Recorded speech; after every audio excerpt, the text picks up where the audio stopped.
Purification. Visuddhimagga. By Bhattantakariya Buddhagosa. Translated from the Pali by Bhikkhu Naoamoli. Part 3 Understanding, Punna.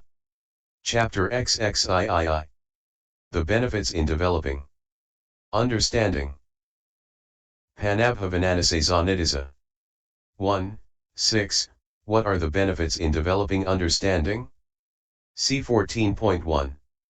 698. To that question, which was asked above, we reply that this development of understanding has many hundred benefits.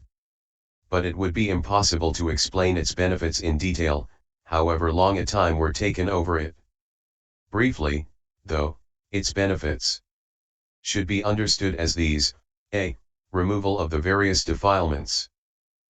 b. Experience of the taste of the noble fruit. c. Ability to attain the attainment of cessation, and d. Achievement of worthiness to receive gifts, and so on. A. Removal of the defilements.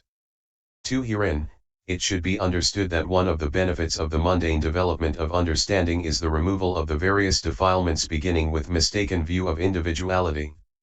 This starts with the delimitation of mentality-materiality. Then one of the benefits of the supramundane development of understanding is the removal, at the path moment, of the various defilements, beginning with the fetters. With dreadful thump the thunderbolt annihilates the rock.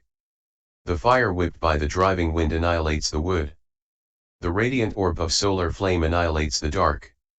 Developed understanding, too, annihilates inveterate defilements, netted overgrowth, the source of every woe. This blessing in this very life a man himself may know. Be the taste of the noble fruit.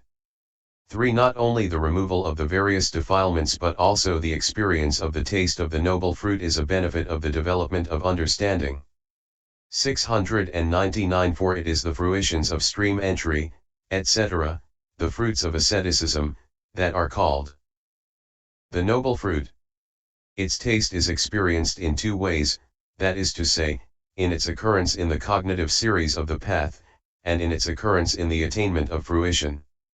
Of these, only its occurrence in the cognitive series of the path has been shown, XXII.3f. For furthermore, when people say that the fruit is the mere abandoning of fetters one and nothing more than that, the following sutta can be cited in order to convince them that they are wrong.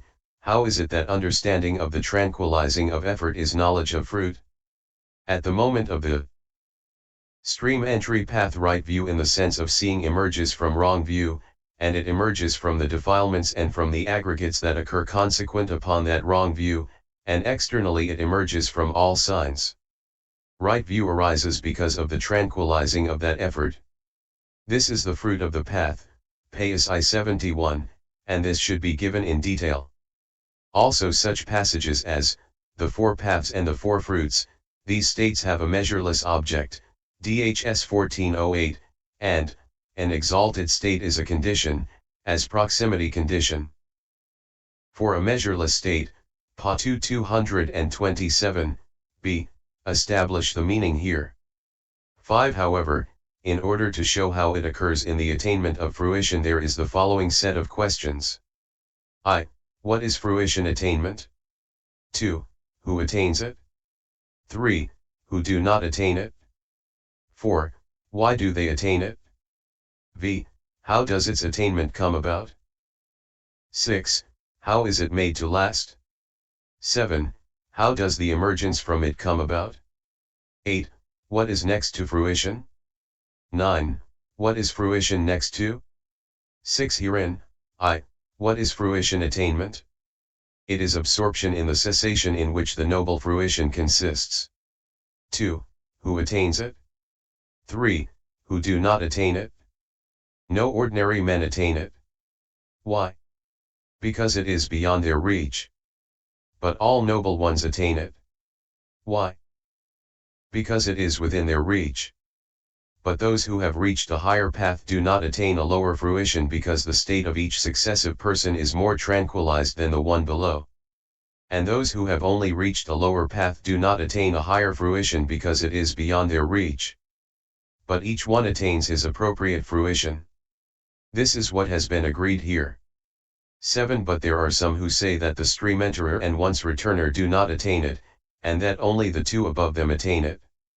The reason they give is that only these two show achievement in concentration. But that is no reason, since even the ordinary man attains such mundane concentration as is within his reach. But why argue here over what is and what is not a reason? Is it not said in the texts as follows? Which 10 states of change of lineage arise? 700 through insight. For the purpose of obtaining the stream entry path it overcomes arising, occurrence, etc. See XXII.5, despair, and externally the sign of formations, thus it is change of lineage.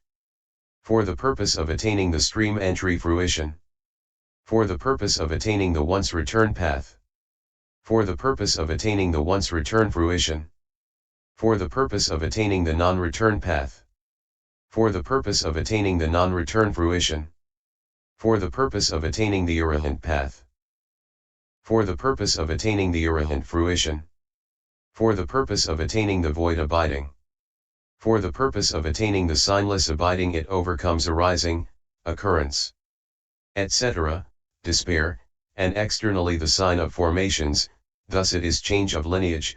Pais I 68.2. From that it must be concluded that all noble ones attain each their own fruit.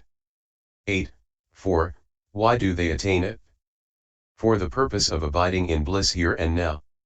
For just as a king experiences royal bliss and a deity experiences divine bliss, so too the noble ones think, we shall experience the noble supramundane bliss, and after deciding on the duration, they attain the attainment of fruition whenever they choose. 3. 9. V. How does its attainment come about? 6. How is it made to last? 7. How does the emergence from it come about? V. In the first place its attainment comes about for 2 reasons, with not bringing to mind any object other than nibbana, and with bringing nibbana to mind, according as it is said, friend, there are 2 conditions for the attainment of the signless mind deliverance, they are the non-bringing to mind of all signs, and the bringing to mind of the signless element, MI 296. 10. Now, the process of attaining it is as follows. A noble disciple who seeks the attainment of fruition should go into solitary retreat. He should see formations with insight according to rise and fall and so on. When that insight has progressed as far as conformity, then comes change of lineage. Knowledge. With formations as its object. 4. And immediately next to it consciousness becomes absorbed in cessation with the attainment of fruition. And here it is only fruition, not path, that arises even in a trainer, because his tendency is to fruition attainment. 11. But there are those 5 who say that when a stream enterer embarks on insight, thinking, I shall attain fruition attainment, he becomes a once returner, and a once returner, a non-returner. They should be told, in that case a non-returner becomes an arahant and an arahant, a Pakskabuddha and a Pakskabuddha, a Buddha. For that reason, and because it is contradicted as well by the text quoted above, none of that should be accepted. Only this should be accepted, fruition itself, not path, arises also in the trainer. And if the path he has arrived at had the first jhana, his fruition will have the first jhana too when it arises. If the path has the second, so will the fruition. And so with the other jhanas. This, firstly, is how attaining comes about. 701. 12. 6. It is made to last in 3 ways, because of the words, friend, there are 3 conditions for the persistence of the signless mind deliverance, they are the non-bringing to mind of all signs, the bringing to mind of the signless element, and the prior volition, MI 296-97. Herein, the prior volition is the predetermining of the time before attaining. 6. For it is by determining it thus, I shall emerge at such a time, that it lasts until that time comes. This is how it is made to last. 13. 7. Emergence from it comes about in 2 ways, because of the words, friend, there are two conditions for the emergence from the signless mind deliverance, they are the bringing to mind of all signs, and the non-bringing to mind of the signless element, MI 297. Herein, of all signs means the sign of materiality, sign of feeling, perception, formations, and consciousness. Of course, a man does not bring all those to mind at once, but this is said in order to include all. So the emergence from the attainment of fruition comes about in him when he brings to mind whatever is the object of the life continuum. 7. 14, 8, what is next to fruition? 9, what is fruition next to? In the first case. 8, either fruition itself is next to fruition or the life continuum is next to it. But 9, there is fruition that is, a, next to the path. B, there is that next to fruition, C, there is that next to change of lineage, and, D, there is that next to the base consisting of neither perception nor non-perception.